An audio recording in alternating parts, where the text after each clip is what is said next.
Hello and welcome to In Service to Transformation with me, your host, Claire Darnell. I am joined this week by Atlas Talisman, who is a game designer, adventurer, and founder of Open World Theatre. I'm excited for this one because selfishly, I have been, brave enough to join Atlas's latest offering, which is an online foundation course in open world theatre. And I don't really know what I've signed up for. So I'm hoping I might learn a little bit more. But yeah, it's really good to introduce you, Atlas. Hello and welcome. Thanks for having me. Yeah, excited to delve into the esoteric and the practical of living at the edge. Oh, yes.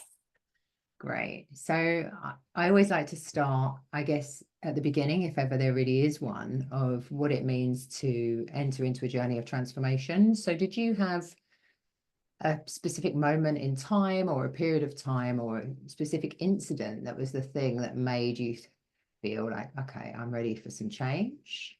What's your story? I know what you mean. Often there is that moment where someone lived a particular way and then they had this awakening. But no, for me, it's always been in my blood.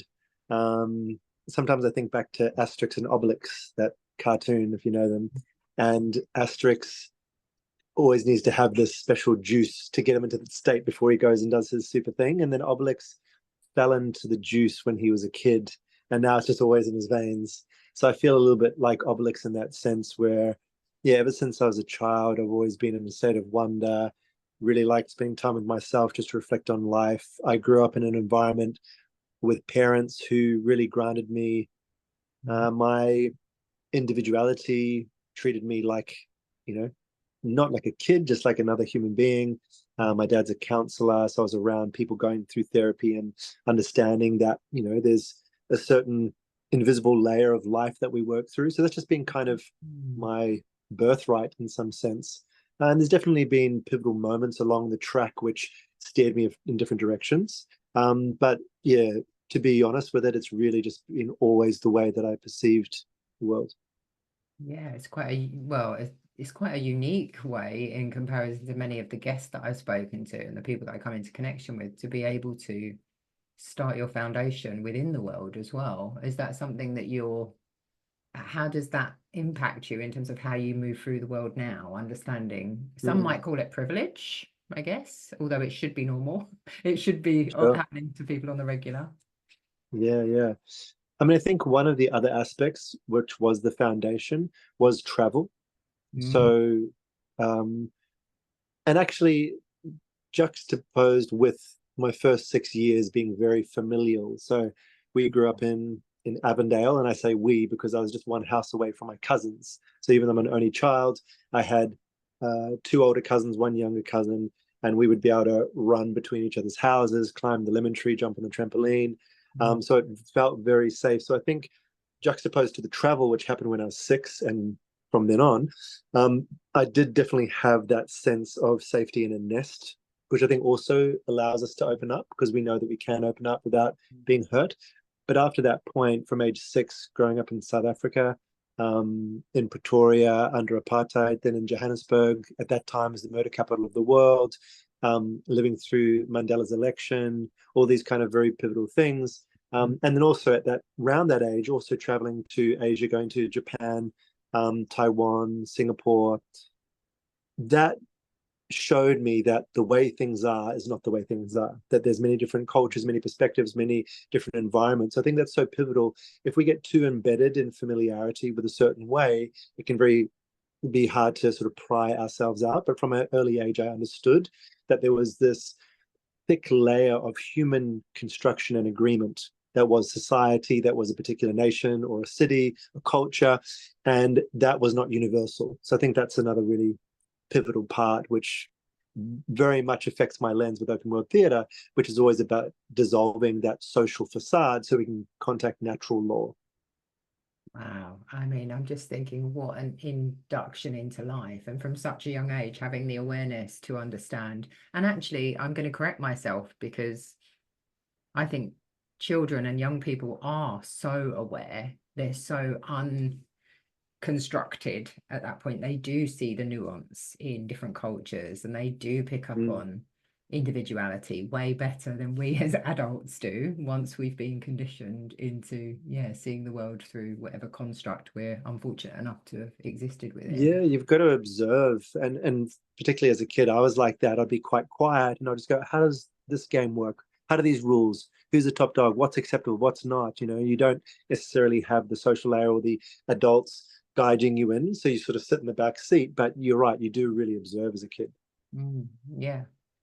So you were traveling around, you had all of these different, and it sounds like really expansive experiences. And then what happened next? Where did you go? Was there, tell me more about your life from there.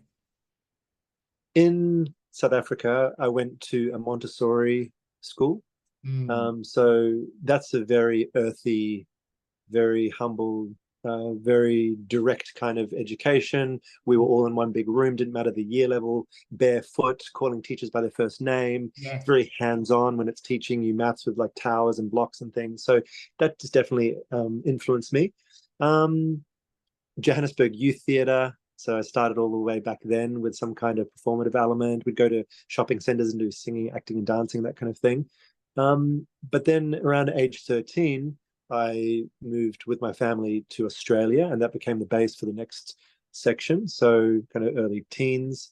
And then it was also once again straight back into theatre. So theatre has very much been my constant, regardless of what country I was in. I went to Australian Theatre for Young People, ATYP, and did things like commedia dell'arte, like Italian mask work, did Shakespeare, did physical theatre, did body percussion, stand-up comedy. So yeah, a lot of things across that reach. And I think talking about pivotal moments, the commedia work, and I had an amazing drama teacher in high school. Thank you, Rita Moravito, for initiating me into drama.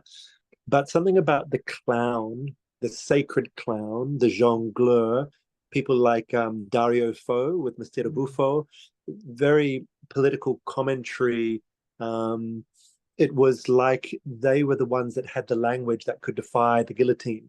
They could mention the emperor's clothes. They could be in the court, the court jester, and get away with it. And so I really got quite a shamanic sense from clowning, not from the red nose, honk honk American big top clown, but from this street urchin, wizard, mystical wanderer who was also understanding the archetypal nature of identities and shapeshifting.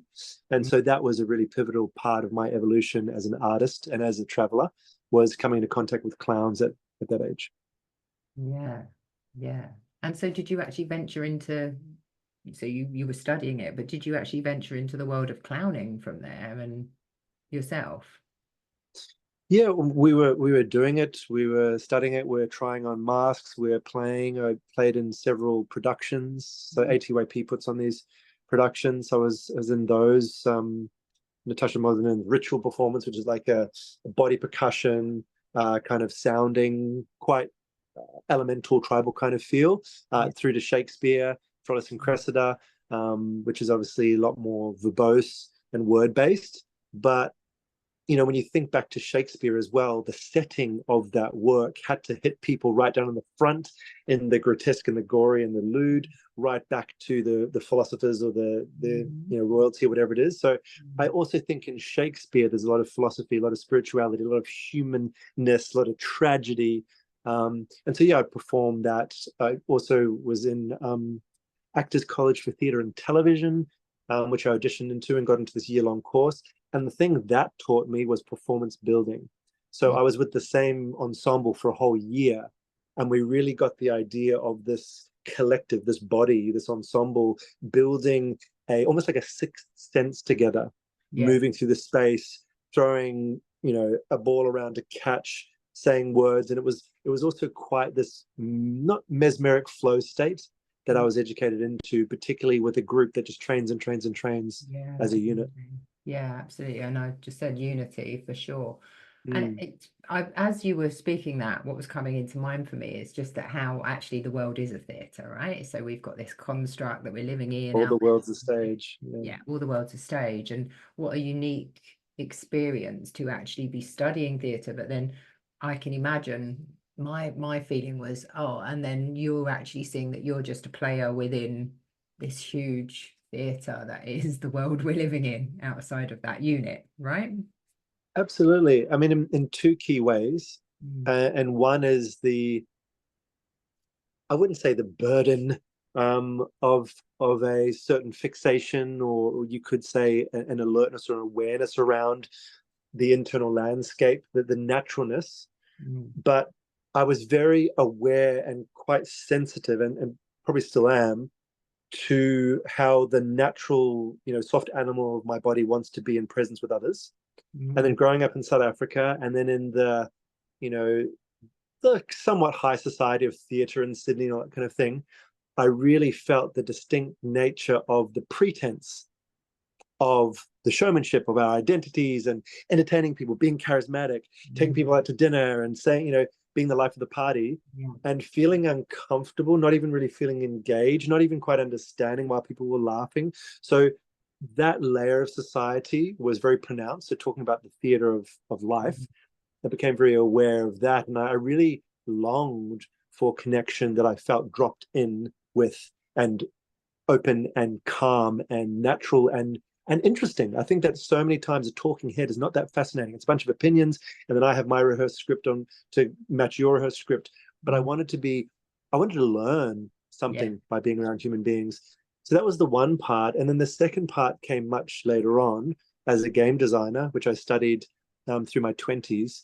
And I started to understand the nature of game theory and game design and reality creation and immersive experiences. And then this term open world came to me, which is a particular genre of gaming where it's not on rails, it's not didactic, or you basically have the freedom to go in any direction, engage in sequence of interactions with other characters according to your desire. So it's very free and it feels quite yeah, natural and procedural. So that's the other point that really made me think mm, about reality as a simulation, or at least society as being mm. this false human construct that we all buy into. Yeah, and it becoming therefore more immersive, which was the thing that you desired, was to actually be a part of it rather than have this, yeah, being, I don't know if I'm going to describe this well enough, but as you were speaking, I was imagining, okay, yeah, we're seeing almost the subjectivity that we become being on a stage, as opposed to Mm. being a part of the dynamic of being within the script and within the story and being able to actually impact and influence the outcomes. I don't know if I that think makes sense. there's an important part that I would like to just counter Mm, in that, is please. that I didn't want to be a part of the story and the script. I Mm, wanted to be a part of the natural law underlying the mm, script. yeah. And that is true. Sometimes people really just want to be a part of society and want to get along and want to know the right social cues and want to be accepted and have success. And there's nothing wrong with that. And some people play that game really well. But for me, I always wanted to know what matters. And every time I went down the track of the results of living along the lines of society, it was very subjective. It's like, it's good because I feel good. It's good because other people think it's good. It's not inherently good. And so instead, I actually wanted to be more outside of the theater play of life. I wanted to drop down into the scaffolding under the stage, into the earth, and then welcome people out of the story to play with me there. Yes, it's like a whole different thing, and my mind is, I'm just learning so much here. Mhm. So I'm thinking if I'm learning here, there are going to be other people who are listening who are thinking, I'm not sure if I fully get this, I'm not sure if how is there something that you would share, for instance, that would enable people to understand in a small way how they could be stepping out of that script and that story that we're all subjected to? Is there like a real time example of how somebody might see, oh, yeah, that's how I could empower myself to drop into the scaffolding and do things different? Sure. Yeah, yeah. So many ways. I mean, one really simple way is to unplug for a while, go to nature, walk barefoot, sleep on the earth, pattern interrupt. If there's any things that you think, well, that has to happen. Like I have to sleep in a bed. Just invert your have tos and see how many inversions you can live. I have to sleep on a bed, don't sleep on a bed. I have to wear shoes, don't wear shoes. I have to eat every day, don't eat every day. Just really start to see how many dependencies you have on familiarity and habit, and you'd be surprised at the amazing capacity of the body and the mind, and how much sense nature makes when you give it time, when you sit in stillness and listen. So that's the first point, which I think is quite a common understanding, just to go to the forest for a week or so. But the other way, which is more immediate, is slowing down to the lived experience of now, having a softening at the back of the head as a little practice. You can imagine there's a lot of activity, like we have these meerkats outside of the hole trying to survive. Yeah. And we are projecting, we're worrying, we're problem solving. But if you get a tactile sense, a somatic sense at the back of the head, Yeah. and imagine releasing, almost like evaporating the cloud of thought, and the stillness and spaciousness and relaxedness comes into the body, breathing down through the heart into the belly, and get a sense of time slowing down to the tick of now, and get a sense of any armor on the front of your body, of your vital organs, gently opening, feeling your crown and your root engage with the world around you, and staying in that unpinched state, that open state, and going into social interactions like that and sensing from that internal compass what causes you to retract and what causes you to lean forward and trust. If you're talking to people who are abrasive, who are very, maybe talking about themselves or not really attuned to your body, but going on a social script, you'll probably feel a bombardment. You'll probably feel a closing. You'll probably feel a disengagement. Yes. If you stay dropped in your body like that and engage with people or things, that could be animals in nature, but particularly people that welcome you out into your vulnerability and your sincerity, you're probably starting to tap into a kind of humanness that is usually wrapped in protection. Yeah. Environments that welcome this are things like, childbirth or an emergency, a car crash, a fire. Sometimes people go on plant medicine journeys for this, or it could be during lovemaking, or it could, certain moments have such a stark presence or have such an importance, or we have such reverence for them that they pull us out of that film of the distraction. So all of those moments start to give me a handle on the world beneath the script. And the more you contact it, the more obvious it is when it's that or when it's in the noise of the illusion.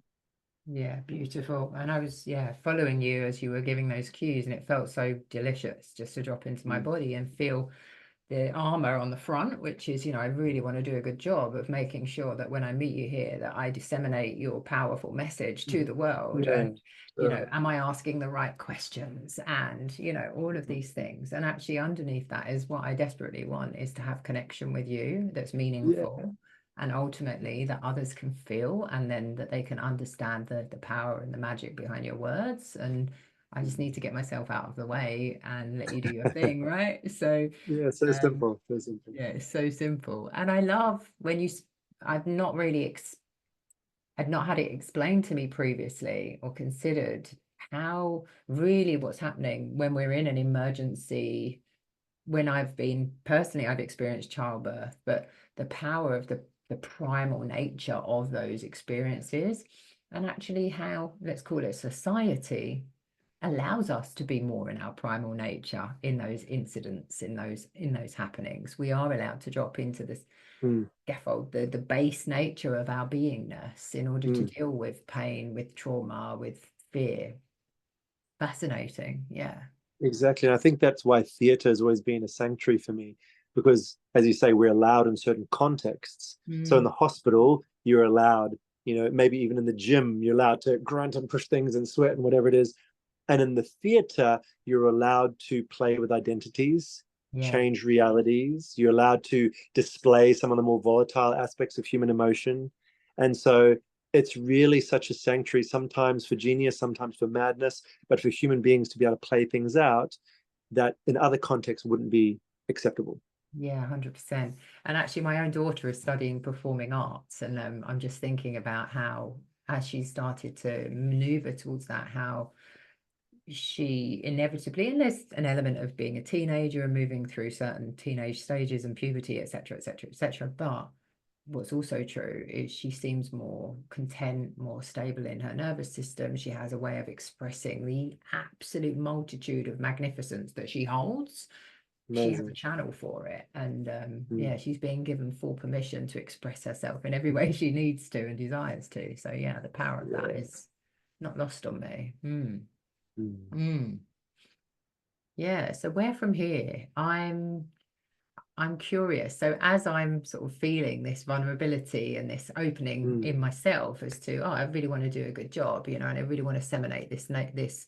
And what I noticed after that, you've really made me very self-aware, was how I really felt dropped in there for a moment, and then the head tried to pull me back out, and I was like, oh, here's the ego again, and it's pulled me up and it's Mm. pulled me out.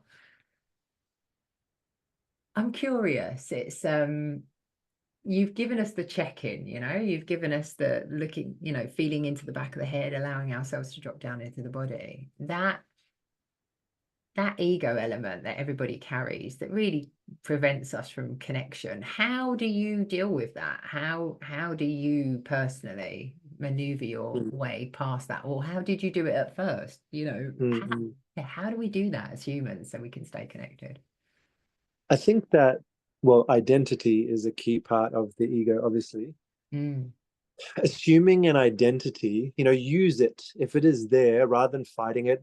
What we resist persists. So it's no good to just always resist it, because then you're bringing up charge, which sort of holds it in place.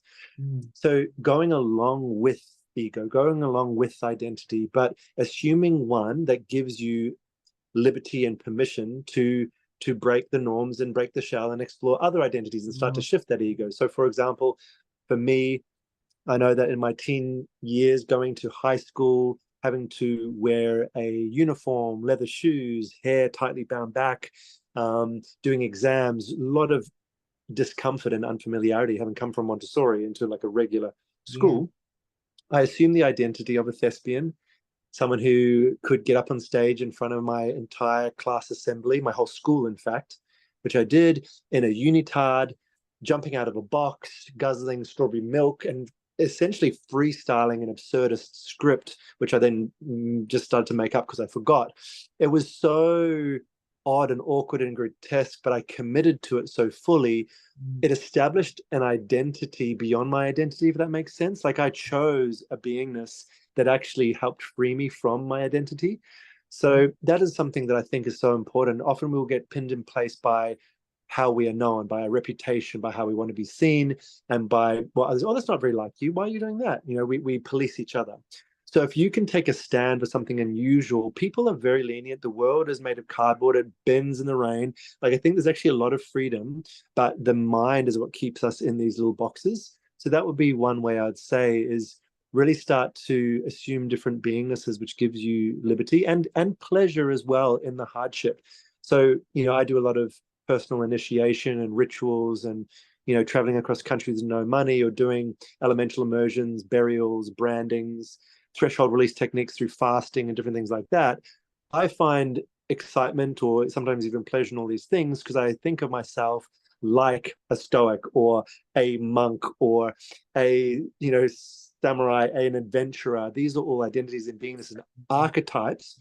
But mm. when I contact the physical experience of these uncomfortable things, it actually rings true as a positive in relation to that identity. It's like you're an adventurer. You're out without any food All in the middle of permission somewhere. You're granted, not right? lost. You're learning. Yeah. So that's another way out of identity, is picking an identity which allows you to be beyond what you thought you were.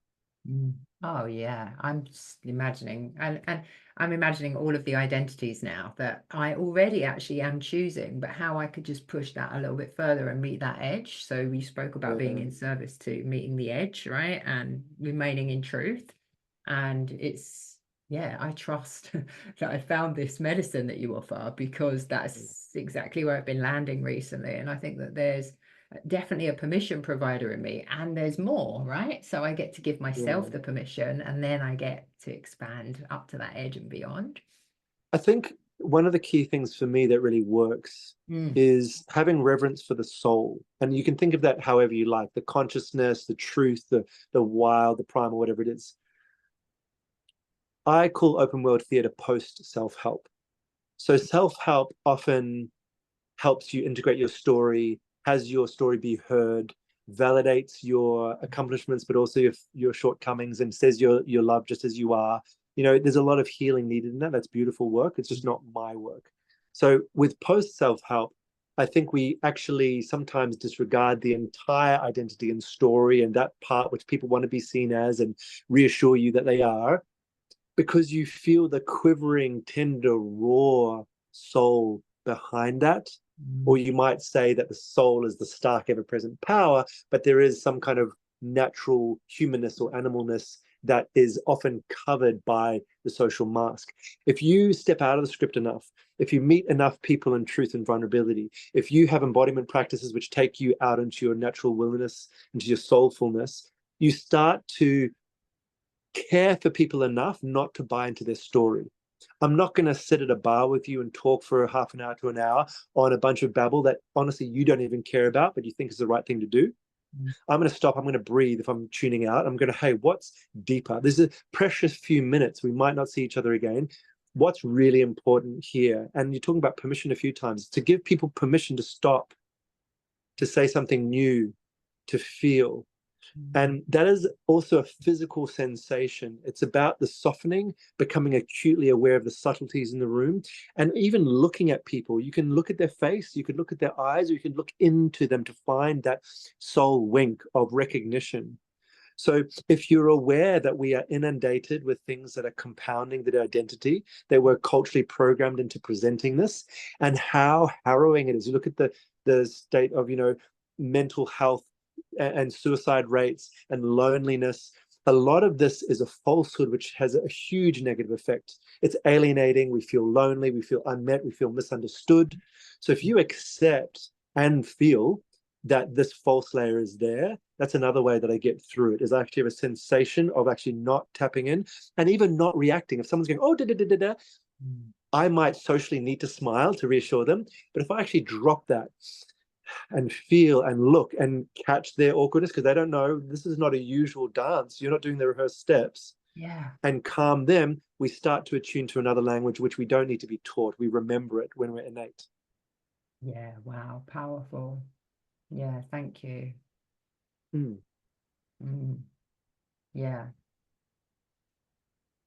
Yeah, and really seeing what the soul is yearning for beneath the Mm. story, the script, the Yeah. presentation, and actually, yeah, looking beyond, dipping beyond, and actually inviting somebody into their real power, right? And really, real permission. I love that. And being willing to meet them there. If you invite people into those conversations, whatever comes, you can't shame them for it. You can't react or make them feel silly for being weird or odd or wild. Mm. That's another responsibility. If you start to walk this path, is to expand your capacity so you can meet people where they're at. Yeah, Otherwise, they start to open and they'll shut down twice as hard. If you go, oh, a bit too much information, yeah, yeah. they'll So go what the are other some of the direction. practices that you've used and that you've journeyed in terms of expanding your own capacity? I'm curious. Hmm. One of them is just doing open world theater a lot. I've done thousands of hours over a decade. So you're just inviting people in and saying, bring everything. Mm. What's real, what's true, I'll meet you. So as much as it is an act of service, it's also training for myself, and it's a gift to myself, because I've met so many different people in many different countries and many different emotional states and mental states, and I trust myself to meet humanity in all its colors and flavors and shapes and sizes and powers. So that's one practice, is simply say, hey. I mean, open world theater didn't exist of course when I started. I just got a bunch of friends together and was like, let's be real, or be honest. I don't trust you, what you're saying right now. It feels fake, just kind of naming those things. Yeah. There are complementary practices like breath work, Mm. um, some yoga. barefoot, like, rewilding practices, being in nature, fasting, doing flushes, anything that's going to declog the body and start to have us more aware to the subtle layer of awareness. I think fasting is really, really great for that. And yeah, rebirthing breathwork has been a really lovely aid as well. And then questing, modern day questing. I'm a huge proponent for adventuring without paying your way. Maybe have some money, maybe you don't, but really starting to feel into the different grids, you could call it. There's the societal grid, which is like, oh, well, there's a sign that says there's a photocopy place or a cinema. That's what they do there. This is an artificial layer of significance. What's below that is the physical grid. Well, it's either a sign or there's a walkway or there's grass. Oh, that doesn't care what society says it is, just is what it is. There's my personal grid, which is my significance, or I'm going to photocopy this book for this purpose that I sort of add to that. There's a natural grid underneath these. Like even if you're in a built up environment, if you stop and look and feel, I believe you can feel the contours of the land. You can start to feel what the space was like before the buildings were sort of put there. You can also feel into time and the spiritual grid. I sometimes feel like there's this almost a dharmic river. There's this flow as a collective. And this is into the mythology of us. Where are we collectively in our story? And this is, talked about story and state before. Yeah. This is like a cultural story rather than a personal, significant, subjective identity. It's about what is the culture saying we are and where are we moving? Are we in fear? Are we expanding? And just getting the sense as you move through a space of that, which you're a part of, there's an usness to it. And so all of those are avenues to pull me out of the stickiness. Yeah, and similarly, there's that. So what comes to mind is when we drop underneath each of those layers of the grid, we're additionally accessing nature, even though we're in the concrete jungle, right? Even though we're there, surrounded by signs, streets, partitions. That underlying piece that you're speaking about is nature, which is another way to go back and be grounded. And then under that, you've got the spiritual element too, that you're pulling on those shamanic realms. And when I think about that, that is accessible to us all. So I absolutely have these moments where I can feel almost like a break, this kind of fractal element where it's almost like in the corner of my eye, where I just think a break in the, some might call it the matrix, but almost like this, knowing that there's something deeper here, there's something more here. And actually it's coming into that slowness that you spoke about, slowing down, that really enables me to connect with it. But I'll be honest, most of the time I'm just head down, got stuff to do. I'm not making the time to come into that relationship. So it's really fascinating to speak to you and be reminded of the capacity we all have to access these layers of truth. Yeah. Feeling into fear and avoidance is also really powerful. If one is having one's head down and doing things because we need to, I listen to, well, what's underneath that need? Well, it's probably a fear of like, well, I don't want to run out of money. Okay, what's the fear underneath that? I won't have a place to stay. What's underneath that? Well, I'll be out in the cold. What's underneath that? I'll die. So usually it comes down to death. If this doesn't happen or doesn't happen, I will die. I will die. Even if not consciously, it's a subconscious kind of survival mechanism. So I think that when we realize what we're avoiding, if we do exposure therapy of some kind and go and sort of live through it, which I've done, I've slept on the street and I've traveled without food and money for a while and I didn't die. And there's this huge liberation where that reaction of needing to keep all plates spinning slows down. And you realize that if a plate falls off the stick, you're not going to die. And then all of a sudden you have more attention to see the alternatives. Yeah, fascinating to hear you speak about that, because I'm definitely somebody who has a lot of stuff. And I'm thinking about my partner actually, who doesn't have a lot of stuff and regularly has this moment of, I've got too much stuff and I need to get rid of stuff. And I'm always thinking, soon you're not going to have any stuff left. But actually, now I understand that it's actually much clearer, much cleaner. And I can kind of see how she operates and her perspective of the world and how that's impacted by that clearing. So just in very simple terms, I'm starting to I guess have more understanding of how that stuff is maybe holding me back, as you were saying those words. I place so much value, and pieces of my identity are invested in the stuff. Mm-mm. Mm. I want to also be clear about the fact that I'm not like anti-materialist or minimalist. I actually I am a little bit of a minimalist, to be honest. I Yeah. don't have many possessions, but it's not so much about not having. Mm. It's about the significance attributed to the having. You know, you could be in a Mm. mansion with, gold tip toothbrushes or whatever it is. Um, but it's being able to see the thick web of significance attached to survival, which these objects have. Yeah. And if instead you still maintain the open freedom of truth, which is connecting to the mystery, connecting to the unpredictability of the future, knowing that if that mansion was taken, that your identity is not taken, or maybe let's say away from identity, but your essence and your soul is not taken. Yeah. I believe that what's innately us cannot be taken from us, and therein can we have the beautiful largesse of beautiful things, but Mm. we're not holding on to the possessions. The old adage that what you own ends up owning you. As Mm. long as that dynamic is not playing out, I think Yeah. then it doesn't matter how much stuff you have or don't have. It's the Mm. relationship to it. Yeah. So what are the things that, in terms of your personal journey through this creating open world theatre, how have you Hmm. seen yourself change, grow, expand, develop, Hmm. transform? I'm more okay with anything. Mm. And maybe we can also talk a little bit about what we've talked about open world theater, but some Mm. people might go, what exactly Yeah. is this Yeah, thing? please. Yeah. So I mean, the experience of it is about a walking a path of mastery towards beauty, and ultimately focused on cultivating sentience, which I'd say is a feeling-based wisdom. So I'm very fascinated with martial arts and the creative arts.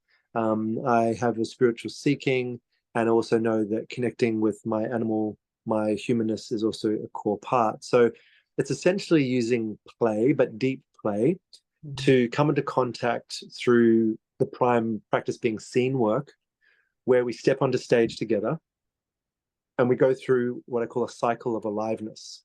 So, simply put, beginning in innocence, building through wilderness, distilling through presence, led by my point of reverence.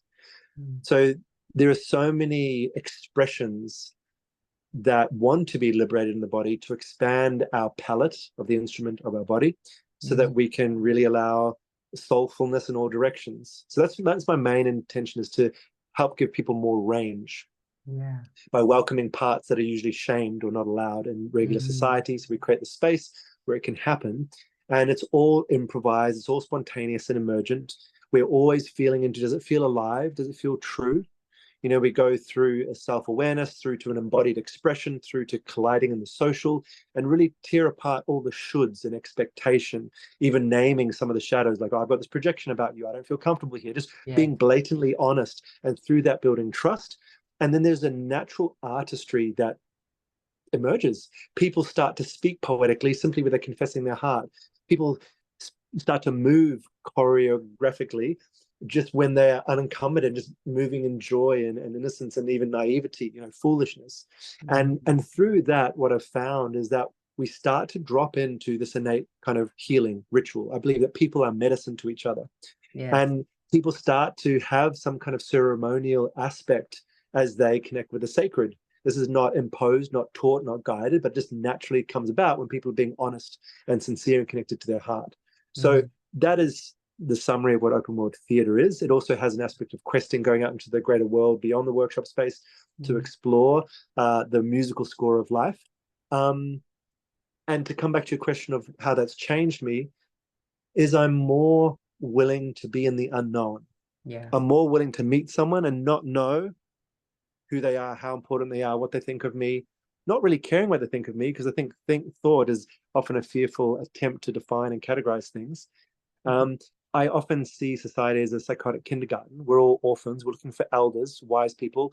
We didn't inherit a very functional system, so I don't have a lot of respect. I'm not intimidated by someone. Doesn't matter their rank or status, how much money they've got, or for their government. And I've worked with these kind of people, like leaders and politicians and that sort of thing. Mm. I see the base humanness in all of us, Yes. and I meet from the wilderness their wilderness. So that's kind of how it's changed me, Mm. is the desire to always shed the armor, to meet everything with a breath, with stillness, with listening, and always looking, almost like through X-ray specs. I think I'm in the context of a workshop. I think I'm in the context of a lecture or at the cinema or at a family home. I'm not really. I am in space, in the ever-expanding possibility of Earth, with souls in amnesia who are grappling with the concoction of mind and hormones and physicality and collective programming. We're all in this maze together trying to come back to authenticity. Mm. And that is this keen awareness. So sometimes it can be quite a psychedelic lens to have on reality, but it's a fascinating place and a very equalizing space to meet everyone as we're all in this together in the unknown. Mm. Yeah, and it just really, by that nature of how leveling it is, when you remove all of the pieces that you spoke about, it then just means that we can almost, it is just the souls meeting one another. There is no status. It deconstructs the other pieces that we're having to find ourselves maneuvering: class, race, all of these pieces. Okay, there's some neural pathways mapping here. I'm really appreciative of this secret. It's private lesson here. I know that you're currently touring Europe. So I think you start in London. I'm really disappointed that I'm not going to get to be with you in person in London. But can you tell us a bit more about your current adventure? So obviously you're an adventurer. Yeah, How are you approaching absolutely. Well, this is a key part also of open world, is feeling into the musical score of life. I really feel that flow states, if lived, start to connect tracks which you would otherwise not be able to meet, people, places, circumstances. And I'm really interested in a trust-based life. So I'm heading out on this tour. I'm calling it Risk, Reality, and Romance Tour. And what I'm doing is basically offering two things. One is the human interaction lab. So I'm running some of these intensives like in London. I'm probably also going to be going to Berlin and Amsterdam. And then I'll be heading over to the States, wanting to look at maybe Denver, Austin, and New York, and a few other places. And what that is the dojo, or the arena, the stage of open world theater, where we'll be meeting sometimes for a day or two in this cycle of aliveness together. So yeah, please check out openworldtheater.com and see if I'm in a place near you. And the other thing is a game called Vicarious. So I'm interested in what happens when someone is brave enough to step forward in innocence to do the thing that needs to be done. I think a lot of us are aware of changes that are needed to happen, but we're too attached to our identity, or just don't have quite the capacity to go out in the adventurous spirit. So don't act on our integrity and therefore diminish it. So with Vicarious, I put myself forward as a human avatar. So it's very lo-fi at the moment, but it just entails my phone being on my chest, a Zoom call, people plug in online and then give me instructions. And the aim is to live a life well lived. And the question is, what is the most beautiful thing that can happen in the circumstance? So I'd love to see a man dressed in a pink suit reciting poetry in Times Square. Cool. All right, I'll go and do that. And so the idea is to create this skill tree of experiences to unlock, and then have other people also coming and following this path of becoming a vicarian. So someone who others can live vicariously through, giving people access to an able-bodied traveler. They might have, a physical limitation, or due to mental health, they can't leave, or political situation, financial situation can't be where I am. And so it's delegating agency through other bodies, and also using the privilege of my circumstance and where I am and the skill sets I've developed to enact public displays of humanity, starting to normalize the wide and the weird, but also the beautiful, and do the things that need to be done. So that's another huge calling. If you're anywhere in the world, but particularly UK, Europe, and the States, if you would like to participate in this human experiment, I'm actually still building the website, but it's iamavideogame.com. And you can also find that through openworldtheater.com/vicarious. And I would love people to participate. You could just jump on a call and give me instructions, or you might want to be on the street where you are and be a vicarian too, and go do beautiful things for humanity. And so I know you're launching this episode, let's say, Is this something you've done before where you've actually Yeah. gone out? Tell me more. Tell me more about your experiences. So I've done a few different play tests on the concept. I've done it through Australia, I've done it in London, done it in Romania, done it in Greece, through the States. So yeah, a few different ways about it. I mean, one of them was simply questing and updating people online and trying to look at the world like a game. As a game designer, if I was in the circumstance, where is the aliveness? Where would I be drawn? Where is the shining golden doorway? And through that process, yeah, I've traveled across America from New York to LA, not using any money, using art as currency, traveled across Australia, across and up the center, through, yeah, through Alice Springs up to Darwin. And in adding the technical element, we've gone out, my friend Paisley and I, we assumed an archetype. I think I was the primal creature and he was the mystic celebrant. And so we had different tasks assigned to us. So, for example, as a primal, one of the tasks was to sleep outside for the night. So I just slept outside without any covering.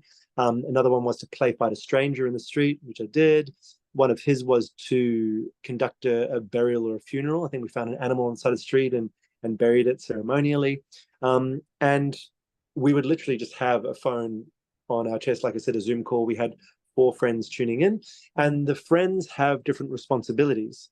And this is one way that I find the game works well, is if we're a red player, which looks after physical, mental, and emotional well-being. You've got a green player, which keeps it interesting through the creative lens. And you've got the blue player, which is logistics and strategy, which looks like, okay, you're here in the city. How can you achieve this task? What bus should you jump on? Where are you in Google Maps? And looks at those kind of aspects. So yeah, that's what we've done. We've gone across, we've interacted with strangers, we've live streamed. And this is something I want to refine, because in order for someone to see this new kind of live streaming, social media interaction, you need some visual indicators on screen. So I'm right now trying to piece together a bit of a dashboard so that when you're watching this, it kind of makes a bit more sense as to what you're really seeing. Yeah.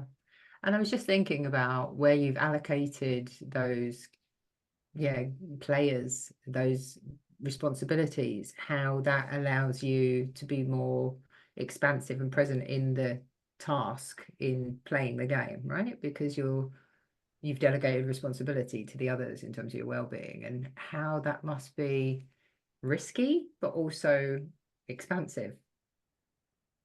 Yeah, it's trust, you're giving people some agency over your life. I think that with modern convenience and customization, we really get used to things being at an arm's reach or a button click away. And so our sense of dexterity and being able to meet the moment, it kind of shrinks. So it's also an act of self-love and initiation. We start to give things away from your fearful control to others and watch how you flourish in the unknown. Yeah. Wow. And you mentioned Paisley, who I absolutely love and have been following for quite some Paisley time. Hart. Yeah. Yeah. An incredible human. Yeah. Just Yeah. such a splendorous individual. And so, yeah, I actually didn't realize that you guys were friends. So that's really nice to hear. Okay. So great. You're in adventuring now across to London is the first stop, and you have this 2-day workshop. And what could people expect then if they come into this workshop space? You've been telling us a bit about open world theatre, but to the layman, it's explain to us what might happen. What might they find themselves doing? You'll be going through the cycle of aliveness. So I'll be teaching you some somatic tools, and visualizations, guidances to really connect with your essence, to feel your truth. It's not about me teaching you or giving you answers. It's about inquiring with you. It's all very autodidactic or self-learning. I'm interested. I'm wanting you to come more alive and come into your integrity. That's a key sort of underlying component. Moving into our bodies, freeing ourselves so that we can allow more of the possibilities to be dispersed and enacted upon, get more sensation, destigmatize any inhibitions, so you're just actually more calm and at peace with your body. And then it's not just for wild thespians and actors. It's actually also for people that feel a bit introverted or have social anxiety, because there's a reason for that. A lot of social interactions are false and weird and strange and intimidating. And I slow it down so you can name those oddities and actually meet people in your truth and your vulnerability. So it's really for anyone that wants to feel more sincere in their life, have more authentic connection, have the relief of really feeling like you belong, like there's actually real relationships that matter, that have a lot of mana, prana, life force, vitality, excitement. And it's it's a space of permission. I don't care how you show up. I'm interested in what's most alive. So you will be challenged. It is edge work. It's not going to be comfortable, but it's going to be pleasurable and liberating because you're going to reclaim more of yourself. Yeah. So that's what will happen, and we will simply be truthful. We will meet each other on the mat. It doesn't have to make sense to me. You don't have to explain yourself. You can just really talk from it, sound from it, run whatever's sitting right there. And I find that it's a gift to self because we don't always have containers or context to live out the many facets of ourselves. You know, you might be really good in your job, and that's one aspect of your personality, but you might be also really silly. You might be kinky. You might want to be grinding and doing hard exercise, but you don't always have places, spaces, context to live that part of yourself. So open world theater is a place where you can live all facets and come to know what is most true. Yeah. Yeah, I want to just touch on this, if I may, because you know, as I'm receiving you, I'm seeing somebody who's really confident, who's really sure, they're really assertive, clear. Are there parts of you, Atlas, that are super vulnerable too? Do you find that this is able to come up in these spaces for somebody? Yes and no. Yes and Because it's no. I fully don't. a projection, right? Yeah. No, I I'm wouldn't say that holding. I'm the best at doing open world theater.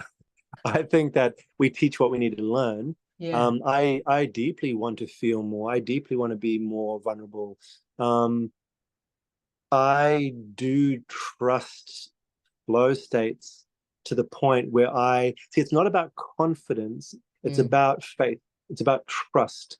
I know without any doubt I can get on a stage and I'll never be lost for words and I'll meet people and something will blossom. And if it doesn't, that it's okay. But we just had a sincere attempt. So these are kind of principles that really bring this energy forward, which is unfettered and direct. But it doesn't mean that I'm just confident because I'm good at something. It means I Yeah. trust the flow. But as far as is there vulnerability, absolutely.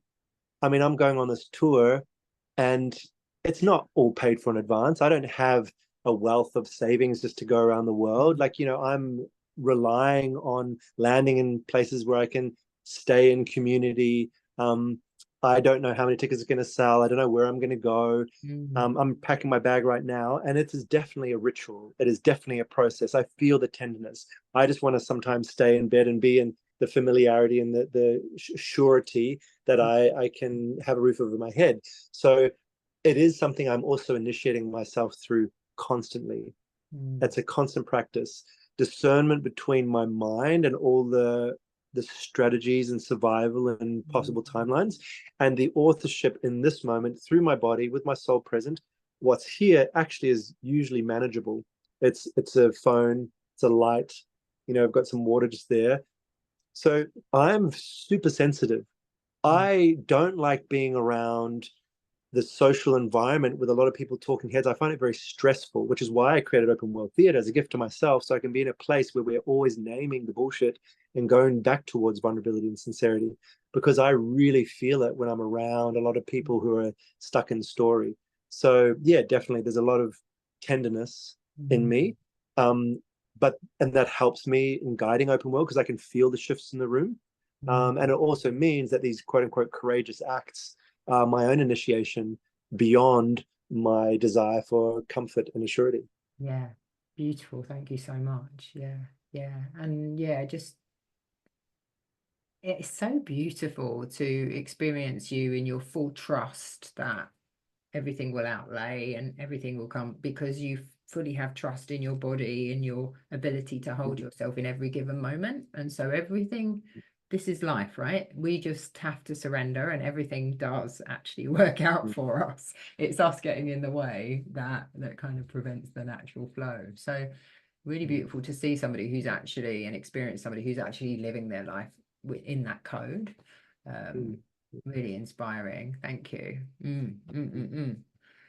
Wow. So I'm curious. So you have these in-person offerings, and obviously at the moment you have the foundation, and I'm imagining this is not going to be the last time you're running the foundation, right? This is going to be an ongoing. Do you have a master plan? What's the idea? Is open world theatre going to take over the world and help us all expand and connect beyond the realms that we understand? Yes, it is.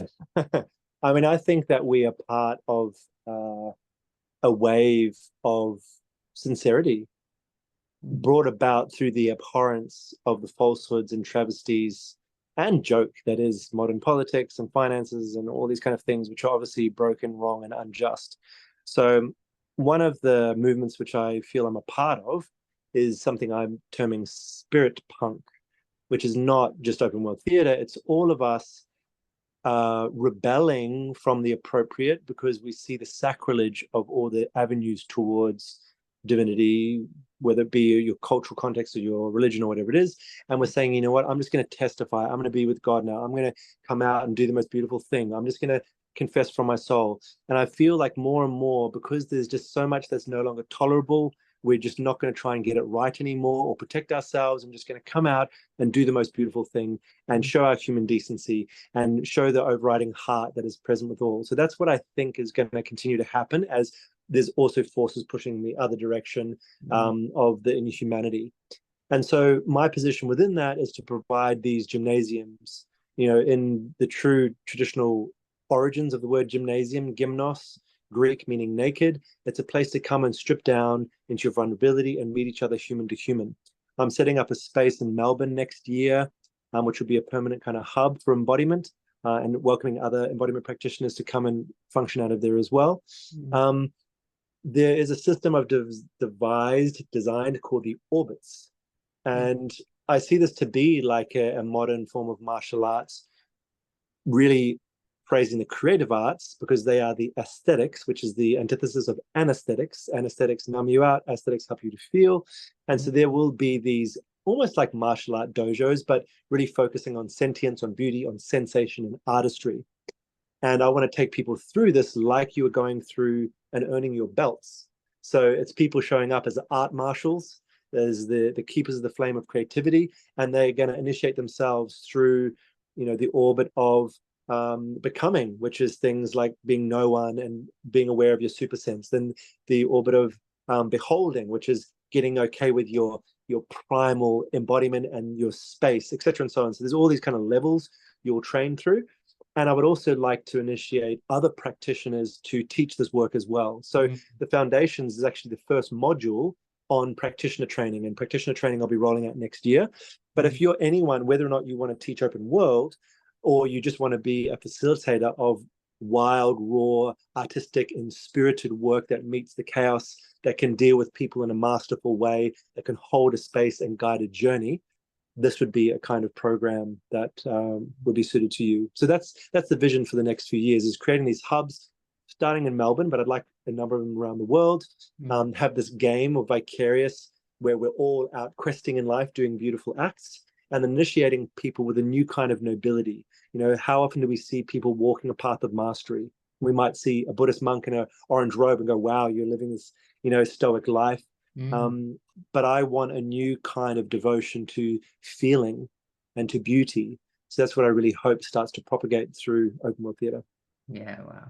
And yeah, gosh, the world needs it for sure. Absolutely. So there are some of your current offerings, and you've almost answered the next question, because I always like to end, or sort of to start to wrap up with the pieces around those that are seeking change, healing, transformation. What nuggets of wisdom might you be able to share with them? Can you answer that one for me? I mean, I'm kind of feeling like I've got all the answers in everything that you've shared, but that's me being selfish. Sure. I really believe in the yin path to yang, Mm. in the quiet voice of knowing, building our relationship with life. For me, it's not about me teaching something. It's not about learning. It's about unlearning. I Yeah. really feel just like when you fast, you get more energy from not having food than from having food, at least for a time. Mm. So same thing with knowledge. I think it's about releasing the expectations, the things that we think have to be in place, memorizing all the techniques, ascribing to a particular culture or community that we want to be a part of, like all this busyness, all these learning the right secret handshakes. For me, it would just be start unlearning, start emptying, start stopping, just being with what is, feeling the discomfort of the nothingness and listening, doing less, being more, making spaciousness for the magical play to prance across the stage of the world. Be less attached to the outcome, but always come from a point of origination of sincerity and deep devotion. Whatever comes from that, I believe it's going to have the right ingredients to make masterpieces in life. Yeah, and recently I heard somebody say replace discipline with devotion, and I think that's such a beautiful counterpart to discipline. Love that. Yeah, absolutely. And you just touched a little bit actually on nothingness, being comfortable with the nothingness. Would that be the same as the void that we all speak of, and that we, let's enter the void and just be comfortable in the void, or send it to the void? And you hear this a lot in spiritual circles. Yeah. No, I mean, the void, I don't, present myself as someone that is devoted to the void, but I do have a lot of friends that are. Yeah. And it's something that's, I'm not going to pretend I can talk about, but I know the void is almost like this quite a, it's a spiritual realm. It's a point of authorship. It's quite arcane. It's got a lot of power. It's got a lot of intention in the void. So the void for me is almost like an unknown God. It's this space. It's this. It's like plugging back into the umbilical cord of the cosmos and listening with your ear to the wall of existence. So from what I understand, is the void is this, this inky pot of creation. And when you start to plug into it, there's actually a lot of content there. There's a lot of guidance. There's some kind of angelic or godly presence. There are sometimes things that you channel from the void. There is, this dynamic thrust from the nothingness of the void. So that's how I would say it would be different from nothingness, because nothingness is empty.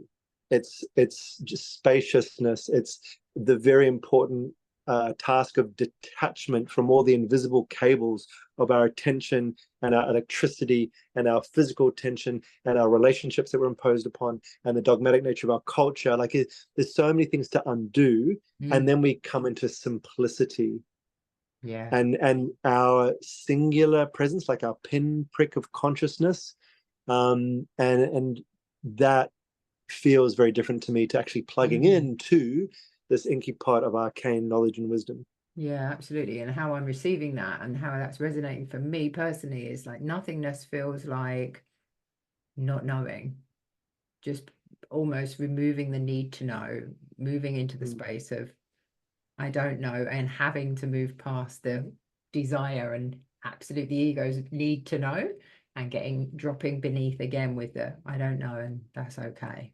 Trusting. Exactly. And I think that a state of nothingness would be the best state in which to connect with the void. So if you're going to do void work, you probably first want to be okay with letting go, being in the mystery, not attaching. And from that space, you could then actually bring through the wisdom that's in the void. Yeah. Fabulous. Thank you so much for that definition. And you did already answer this, because we spoke about open world theatre and how it can open you up to really hold space more effectively for others. But given everything we've discussed and how we've journeyed today, if I present you with the question, if there is somebody there who has a desire to move into facilitation, holding space for others, or is already doing so, what's your pearl of wisdom for them? I mean, initiate yourself first, making sure that you have a love language with that you're going to represent. Know it intimately, know it intuitively, without thought, without technique, without the mind, just a real direct relationship with it. Be humble enough to be great. Do not waver in space holding.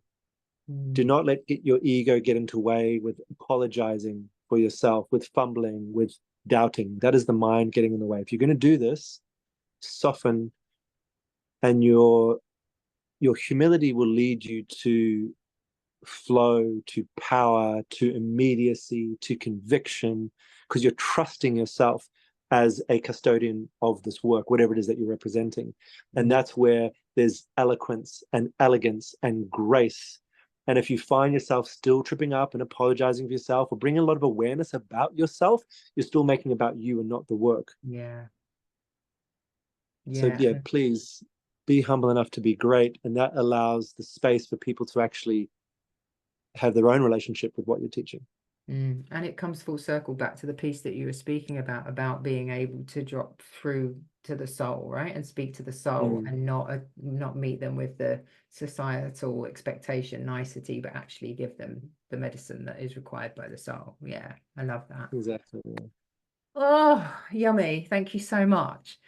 Do you Thank feel you. complete, Atlas? I feel complete. Yeah, It's thank been you. absolutely wonderful to speak to you and get to know you a little more. And yeah, I'm excited to keep journeying with you. And I hope the listeners have enjoyed what they've heard. I will make sure that I take all of the links and leads and things from you so that people can get in touch. And yeah, thank you so much.